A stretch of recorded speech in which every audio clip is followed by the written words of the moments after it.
Hello ವೀಕ್ಷಕರೇ, ಎಲ್ರಿಗೂ ನಮಸ್ಕಾರ. ನಾನು ನಿಮ್ಮ ಹೊಸ ಯೂಟ್ಯೂಬರ್.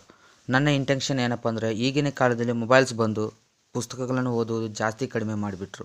ಮಹಾಗ್ರಂಥವಾದ ಭಗವದ್ಗೀತೆಯನ್ನು ಎಲ್ರಿಗೂ ತಿಳಿಸಬೇಕೆಂದು ನನ್ನ ಒಂದು ದೊಡ್ಡ ಇಂಟೆನ್ಷನ್. ನಮ್ಮ ಜೀವನ ಪ್ರಯಾಣ ಹೇಗೆ ಸಾಗಬೇಕು ಅಥವಾ ಹೇಗೆ ಬದುಕಬೇಕು ಎಂಬುದು ತೋರಿಸುತ್ತದೆ ನಮ್ಮ ಈ ಭಗವದ್ಗೀತೆ. ತಡ ಮಾಡಿದಿರ ಭಗವದ್ಗೀತೆಯ ಮೊದಲ ಅಧ್ಯಾಯ ಶುರು ಮಾಡೋಣ.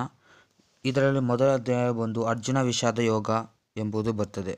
ಇದರಲ್ಲಿ ಬರುವ ಮೊದಲನೇ ಶ್ಲೋಕ ಧೃತರಾಷ್ಟ್ರ ಉವಾಚ ಅಂತ.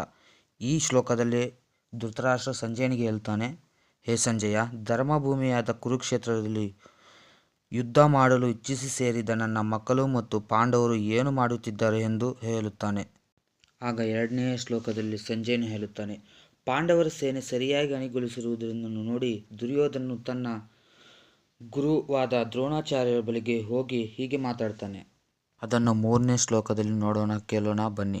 ಸಂಜಯನು ಹೀಗೆ ಮಾತಾಡ್ತಾನೆ, ಗುರುವೇ, ನಿಮ್ಮ ಬುದ್ಧಿವಂತ ಶಿಷ್ಯನಾದ ದುಷ್ಟದುಮ್ಯನು ಅಣಿಗೊಳಿಸಿದ ಪಾಂಡವರು ಈ ಮಹಾಸೈನ್ಯವನ್ನು ನೋಡಿ ಎಂದು ಹೇಳ್ತಾನೆ. ಇವು ನಮ್ಮ ಭಗವದ್ಗೀತೆಯಲ್ಲಿ ಬರುವ ಅಧ್ಯಾಯ 1ರ 3 ಶ್ಲೋಕಗಳು. ಮುಂದೆ ಬರುವ ಅಧ್ಯಾಯಗಳನ್ನು ತಿಳಿಯುವುದಕ್ಕೆ ನೀವು ನಮ್ಮ ಚಾನಲನ್ನು ಲೈಕ್ ಮಾಡಿ, ಸಬ್ಸ್ಕ್ರೈಬ್ ಮಾಡಿ, ಇಷ್ಟವಾಗಿದ್ದರೆ ಬೇರೆಯವರಿಗೆ ಶೇರ್ ಮಾಡಿ. ಮುಂದಿನ ವಿಡಿಯೋದಲ್ಲಿ ಸಿಗೋಣ. ಎಲ್ರಿಗೂ ಧನ್ಯವಾದಗಳು.